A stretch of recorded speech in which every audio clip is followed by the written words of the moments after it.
Entre nous, ça ne marche, je ne sais pas pourquoi. Pas les mêmes pensées, pas les mêmes fois. Des années que l'on s'est croisés, désormais on ne peut plus se quitter. Un champ magnétique qui les électrifie, se sont rejoints comme des aimants. Un couple pacifié dans le respect, personne se ment.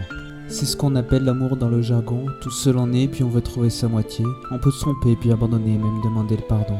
Les sentiments ne sont pas souvent coordonnés. Elle regarde et réclame de l'attention, en attente de dévoiler ses sentiments bien cachés. Ne veut pas le brusquer, ne veut pas de tension, après tout ils sont bons amis qui rient, qui jouent sans se fâcher. Cette relation est déjà parfaite, pourquoi la détruire, ça vaut-il le coup? Peut-être qu'il aime ou qu'il a d'autres conquêtes, mais être sa moitié c'est ce qu'elle veut après tout. À toutes ces âmes en peine d'amour qui peignent leur histoire et leur parcours, il faut leur dire que la patience a du bon. Quand vient la frustration, il faut du calme, même si le temps paraît long. Même si le temps paraît long. Ces sentiments pour l'autre n'est pas souvent réciproque. Comme je le disais, cela peut créer des frustrations.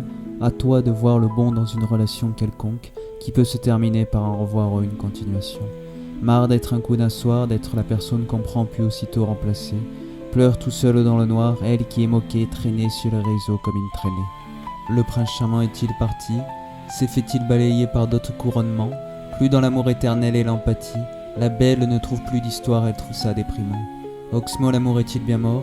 Pour le désir du corps sans remords. Oxymore des rencontres en toute honnêteté, dans des mensonges bien dissimulés en subtilité. On peut l'écrire de toutes les manières, l'amour n'a pas de frontières, même si pour certains on doit pas se mélanger. Pour rester ensemble, Roméo et Juliette en ont fait les frais et se sont arrangés. À toutes ces âmes en peine d'amour qui peignent leur histoire et leur parcours, il faut leur dire que la patience en dit bon. Quand vient la frustration, il faut du calme, même si le temps paraît long. Même si le temps paraît long.